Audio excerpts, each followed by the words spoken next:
disembunyikan di dalam sedotan yang akan dipergunakan. Oke Pak, siap.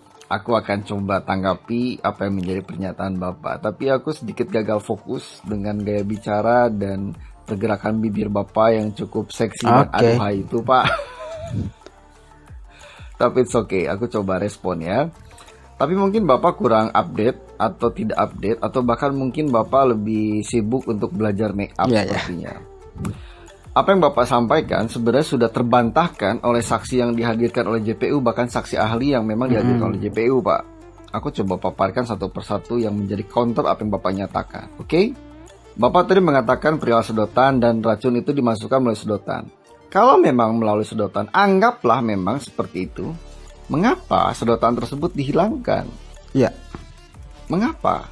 Dan tidak pernah dihadirkan juga di persidangan. Bahkan JPU menyatakan itu hilang. Hilang apa dihilangkan? Kalau memang kopi tersebut dianggap bukti mahkota, mengapa yang berhubungan secara langsung dalam hal ini sedotan dihilangkan? Bahkan dikesampingkan hal tersebut di persidangan, bahkan dianggap hilang. Gugur pernyataan Bapak. Sesuatu hal yang bisa dibuktikan atau bisa membuktikan bahwa J bersalah dalam hal ini seperti pernyataan Bapak bahwa sedotan itu adalah alat untuk memasukkan racun, terbantahkan Pak. Pernyataan Bapak tidak valid lagi. Oke? Lalu yang kedua, Bapak mengatakan bahwa Hani hanya mencicipi 1 tetes, tidak meminumnya melalui sedotan seperti yang Bapak bilang. Faktanya di persidangan, dokter tersebut mengatakan, bahkan dokter di klinik pun mengatakan, Hani itu tidak mencicipinya, melainkan meminumnya. Makanya dia panik, ketakutan, setengah mati. Dan itu dinyatakan di persidangan. Bahkan JPU sendiri bertanya berkali-kali terhadap dokter tersebut, mencicipikah atau meminumnya. Dan dokter tersebut mengatakan berkali-kali pula, Hani meminumnya. Makanya Hani cukup ketakutan dan panik. Kalau memang itu melalui sedotan yang Bapak bilang tadi racun itu dimasukkan, berarti Hani memiliki ilmu kebal. Ilmu kebal yang memang jarang dimiliki oleh seseorang akan kebalnya racun cyanida. Hebat sekali Pak. Otomatis argumentasi Bapak terbantahkan pula dengan dinyatakan di persidangan melalui dokter yang dihadirkan di persidangan. Hani bukan mencicipinya Pak, melainkan meminumnya. Kalaulah benar perkataan Bapak melalui sedotan racun dimasukkan, Hani meminumnya, berarti Hani memiliki ilmu kebal. Jelas pula pernyataan Bapak terbantahkan oleh saksi ahli lain yang dihadirkan oleh JPU. Oke? Jadi perkataan Bapak tidak valid lagi. Thank you Pak. Yang ketiga, bukan yang ketiga sebenarnya. Lebih baik Bapak lebih fokus saja dengan bibir, make upnya Bapak, dengan perkataan Bapak sendiri untuk perkara-perkara yang lain saja. Karena aku lagi-lagi akhirnya meragukan kredibilitas dan kemampuan dan keahliannya Bapak. Karena Bapak memeriksa atau menganalisis sebuah masalah tidak berdasarkan fakta-fakta yang terjadi, melainkan asumsi pribadi dan permintaan dari kepentingan tertentu untuk menciptakan sebuah peristiwa. Aku berani menantang Bapak perihal perkara tersebut, dikarenakan aku yakin sekali Bapak tidak melihat secara seksama, tidak memperhatikan secara seksama perihal perkara yang terjadi pada Jessica. Itu hanyalah asumsi pribadi, karena apa yang menjadi pernyataan Bapak, validitasnya aku ragukan. Bahkan aku yakin itu blunder yang sangat fatal, karena terbantahkan oleh saksi ahli yang dihadirkan oleh JPU sendiri. Oke Pak, ingat Pak, mulutmu harimaumu. Selain dua hal tadi, yaitu perihal sedotan dan Hani, sisanya Bapak ini hanya mengumpat dan merendahkan martabat J sebagai manusia. Ada masanya, ada waktunya Bapak juga akan malu dengan apa yang Bapak nyatakan. Entah sadar atau tidak sadar, Bapak pada dasarnya sudah mempermalukan diri Bapak sendiri, termasuk dengan keahlian yang Bapak miliki. Oke Pak, terima kasih banyak. Dan satu hal lagi Pak, perlu Bapak ketahui, takutnya Bapak tidak mengetahui Pak. Setauku secara kode etik, saksi ahli, ingat, saksi ahli apapun bentuk profesinya yang dihadirkan di persidangan, entah yang dihadirkan oleh JPU ataupun yang dihadirkan oleh tim lawyer, itu tidak diperkenankan adanya keberpihakan.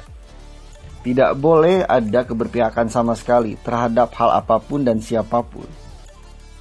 Dan sekali lagi aku tekankan ya Pak, saksi ahli hanya diperkenankan memaparkan sesuatu hal yang sudah diperiksa dan dianalisis lalu dievaluasi untuk dijadikan pernyataan di muka persidangan.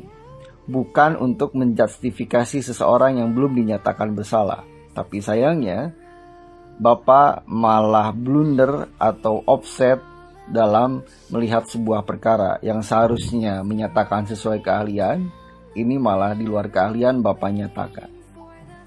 Ingat, sekali lagi aku bilang, secara kode etik, seorang saksi ahli hanya diperkenankan menyatakan pendapatnya sesuai analisis dan menyatakan persidangan, bukan menjustifikasi atau menghakimi, apalagi ada keberpihakan akan sesuatu hal atau sesuatu yang memang di luar keahliannya.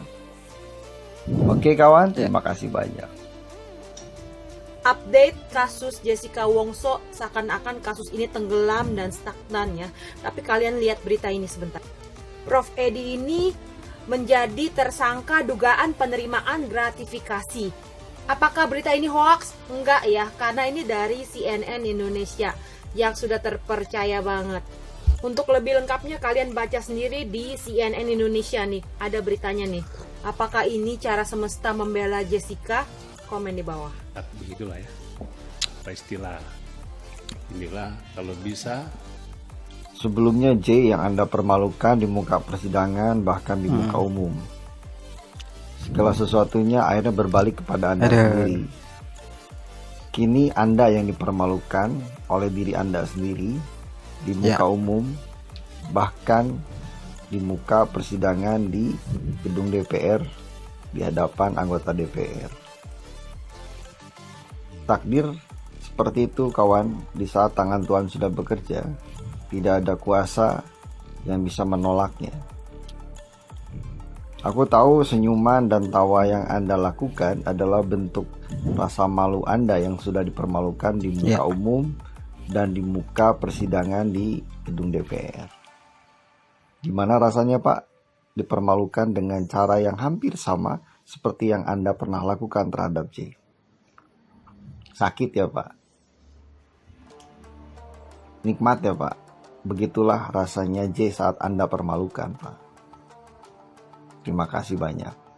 Kasus Jessica gimana tuh kelanjutannya? Oke, I will update you guys dari berita yang ada ya.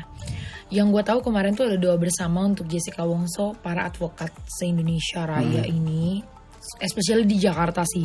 Soalnya itu kan ketua peradikan Pak Oto Hasibuan, yang mana dia adalah lawyernya Jessica pada saat kasus Nida. Terus baru aja beredar bapaknya Mirna itu tiba-tiba minta maaf gitu, kayak beliau tiba-tiba memuji Pak Oto. Gua gak ngerti kenapa, out of nowhere. Intinya itu muncul di berbagai macam berita. Tapi ya kalau kasus ini dibuka, gue sih belum ada mendengar itu ya. Mungkin teman-teman ada yang tahu berita yang akurat. Dan terlebih lagi saksi ahli pidana yaitu Profesor Edi Wamenkumham kita juga sedang terjerat kasus korupsi. Jadi kayak banyak orang menyangkut pautkan itu sebagai suatu karma dan lain sebagainya. Itu sih kalau aku sih nggak mau berkomentar soal itu ya, karena karma nggak ada yang tahu. Cuma ya Jessica masih di penjara guys. Jessica masih ada di penjara sampai sekarang. Sampai nanti ada perubahan. Dan sampai sekarang Jessica masih di penjara ya. Dan gue mau ngasih tahu kalau misalnya kita sebagai masyarakat sipil nggak bisa ngapain karena cuma kuasa hukumnya yang bisa mengajukan kembali ya. Tapi kalau dari Kejagung yang gue baca di berita, Kejaksaan Agung, mereka itu menyatakan nge-state kalau kasus Jessica udah selesai. Dan kalau pertanyaannya apakah keadilan untuk Jessica masih diperjuangkan, kita cuma bisa nunggu apakah para penegak hukum atau para advokat atau para kuasa hukumnya akan kembali mengajukan kasus ini. Dan bisa jadi putusannya sama aja atau putusannya berbanding terbalik.